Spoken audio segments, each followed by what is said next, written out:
Mermaid surreal set. Have you guys ever just wanted to be a mermaid? Or just want to be surrounded by Tim Burton-esque designs?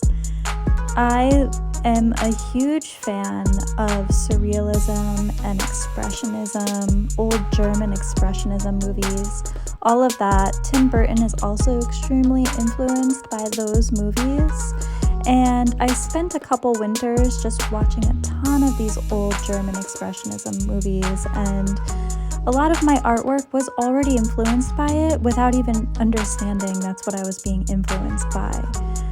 This set was heavily influenced by that, and it was so much fun to create. I did all of the work using cardboard. That is a cardboard starfish and some regular fish that I made.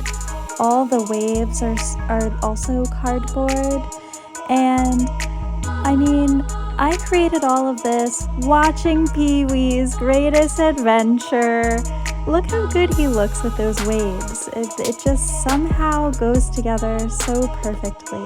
He's so cute, and I love him so much. He makes me so incredibly happy, and I like to watch things that make me feel happy while I create. Lots of Jim Carrey, lots of Dana Carvey, all of the greats.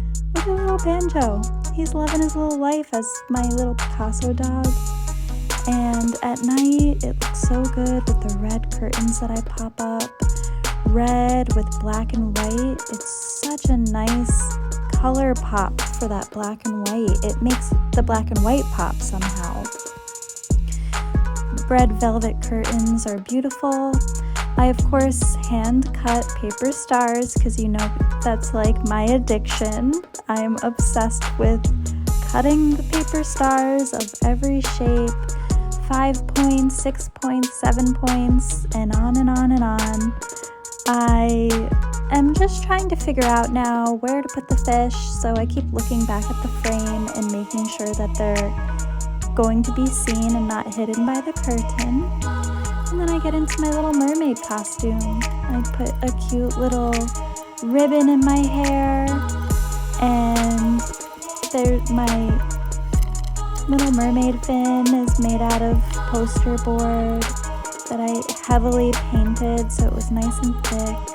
I've got a little starfish on a stick, and I just kind of work the set, trying to get as many photos as possible.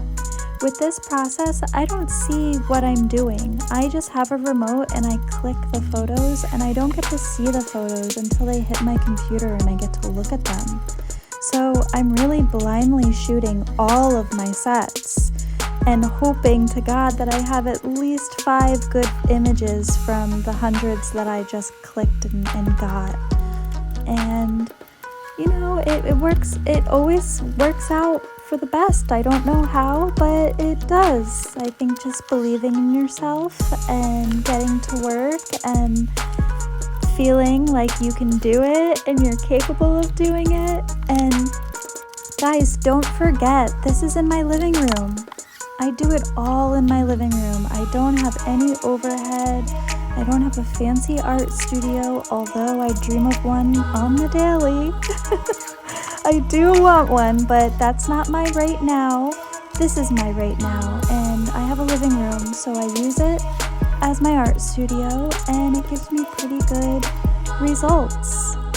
And here's just a couple little flash images. I was playing around with my crystal ball because I thought this set looked so beautiful reflected inside of it. The fish in the sky, the beautiful glove I was wearing, some trippy elements, a little stop motion. And of course, you know me, I really do love to play with effects, so I'll take all my images, make little stop motion videos, and pop them around different phone applications that I have, and I just work them over and over and over until I find some effects that I really like. And sometimes they just linger in my photo album.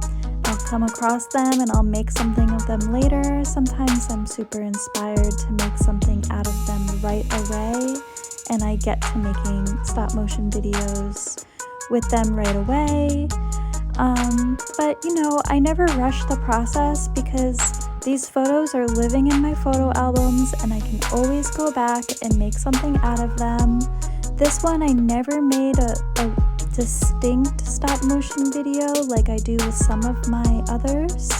So I will go back to it and I will do it because there's so much material for me to do that with.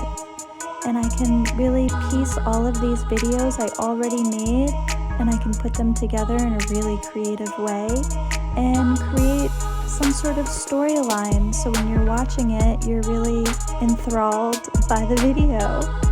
Little Banjo, he's just so cute. And yeah, I'm really happy with how the waves came out. They're so cool. I'm about to use them in a silent film that I just wrote and I'm creating with a colleague friend of mine. So that's exciting. And that's another cool thing about these really interesting pieces of art you make. They don't only have to be used for one thing. You can pop them around into different sets and use them for different purposes. So I do hold on to these items and I look forward to pulling them out or dreaming up a new idea for them and getting to town with things that are already made, and I make new things to pair with the old things, and it's so much fun. Look at all these effects I tried out. I just keep going. Honestly, art is about experimenting, and sometimes it's not the greatest outcome, but that's okay because maybe that effect that didn't work for that specific project will work greatly for something else, and it will remind you, oh my god, that little effect I used on that old thing that didn't work, I think would really work for this one. So I do take these little photos and stop motion videos and I pop them around as many effects as possible until I find the one that works for me. But loving the black and white, loving this white mermaid tail up against the really trippy waves. I love the sky with the fish floating around in it. I love it. I'm so excited. This was right after I watched a David Lynch masterclass of him talking about how ideas are like catching fish, and then I put my fish in the sky. Anyways, thanks for popping by, and please subscribe to Amma Does It, like and comment. I'll always comment back, and can't wait for the next project.